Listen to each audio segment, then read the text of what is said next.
Hello everyone. मैं Sandeep Sharma lecturer SGV government polytechnic college Bharatpur में कार्यरत हूँ। मैं आज आपको C209 विषय जो कि कंस्ट्रक्शन मटेरियल्स एंड इक्विपमेंट्स है उसके अंतर्गत लाइम मोटर यूनिट में functions of sand and सुर्की in lime motor के बारे में बताऊंगा। यानी कि लाइम मोटर या चूने गारे में रेत तथा सुर्की के क्या फंक्शंस हैं वो हम इसमें देखेंगे।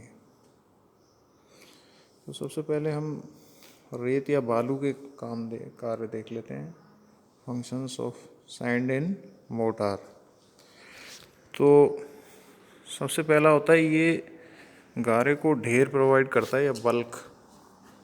यह गारे की सामर्थ्य में कोई वृद्धि नहीं करता है, लेकिन यह मिलावट की तरह कार्य करता है जिससे गारे के आयतन में वृद्धि होती है और जिससे कीमत कम आती है। यानी कि हम मिलाएंगे तो हमारे उस गारे में आयतन में वृद्धि होगी और इससे क्या है कि मिक्सचर की कीमत में कमी आएगी। दूसरा पॉइंट है जमाव या सेटिंग। यदि बंधक पदार्थ शुद्ध चूना है तो बालू की रिक्तकाओं द्वारा CO2 का अवशोषण होता है और शुद्ध चूने का जमाव प्रभावी रूप से होता है। यानी कि जो शुद्ध चूना होता है तो वो जो हम उसमें रेत मिलाएंगे या बालू मिलाएंगे तो उसकी रिक्तियाँ या वॉइड्स में द्वारा CO2 का अवशोषण हो जाता है और यह चूने का जमाव प्रभावी रूप से करने में मदद करती है। तीसरा उपयोग है सिकुड़न या श्रिंकेज।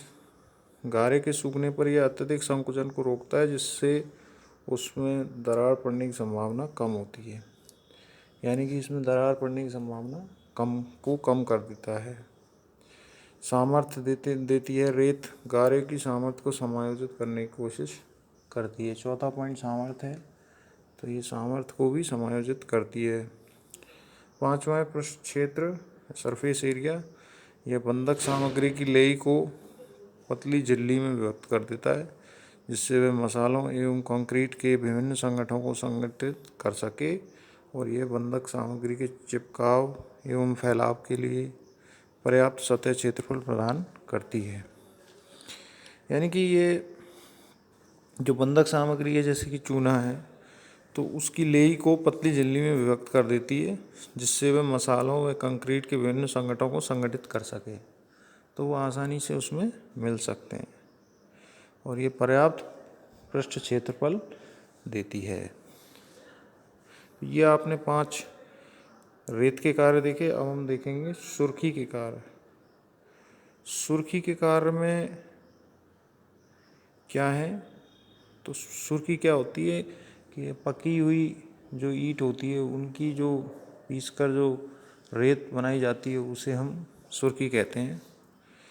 तो सुर्खी के कार्य वैसे तो लगभग रेत के समान ही हैं, लेकिन कुछ और कार्य भी हैं जो सुर्खी के हैं, वो हम देख लेते हैं। पहला है यह चूने को विशेषतः श्वेत तथा या शुद्ध चूने को अधिक जलपगा गुण प्रदान करती है।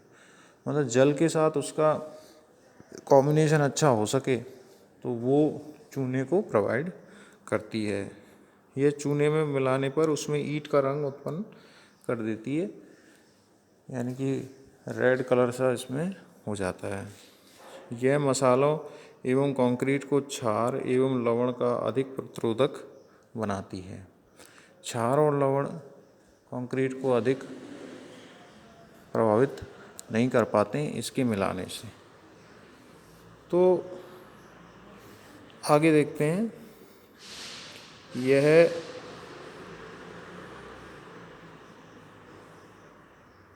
यह सीमेंट के जमने व कठोर होते समय उत्पन्न ताप को न्यून करती है।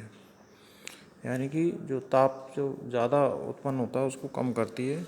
सुर्खी मिलाई हुई सीमेंट कंक्रीट रेत मिलाई कंक्रीट से अधिक सुगठ्य, कम अलगाव की तथा अधिक सामर्थ्यवान होती है। यानी कि सुर्खी मिलाई हुई जो सीमेंट होती है वो रेत मिलाई कंक्रीट से अधिक सुगठ्य, कम अलगाव, सेग्रीगेशन मतलब सेपरेशन कम होता है तथा अधिक सामर्थ्यवान होती है, जो इसकी जो कैपेसिटी है वो अच्छी होती है। सुर्खी मिलाई कंक्रीट के लिए अवसाद भी कम चाहिए, स्लम्प जो होता है वो भी कम चाहिए। यदि चूने में यह 1-2 के अनुपात में मिलाई जाए तो इस प्रकार बना मसाला समस्त कार्यों के लिए उपयुक्त होता है और यह मसाला सुकार्यता, जल रोकता व बंधकता के दृष्टिकोण से यह सीमेंट मसालों से भी अधिक अच्छा माना जाता है। मतलब जल को रोकना, बंधकता और सुकार्यता, मतलब इजी वे में इससे कार्य हो सकें तो उसके लिए ये सीमेंट मसालों से भी अच्छा माना जाता है सुर्खी मिलाया हुआ मसाला। अच्छी सुर्खी सीमेंट मसाले में 20 से 25% सीमेंट का स्थानांतरण बिना उसके सामर्थ्य को कम किए कर सकती है। इसके साथ ही ये मसाले को क्षारीय सल्फेट क्रिया को अधिक प्रतिरोधक भी बना देता है। तो जो मसाले में जो रासायनिक क्रिया होती हैं उनको अधिक प्रतिरोधक भी बनाता है। तो ये आपने कुछ सुर्खी के कार्य और रेत के कार्य देखे। इसके लिए धन्यवाद।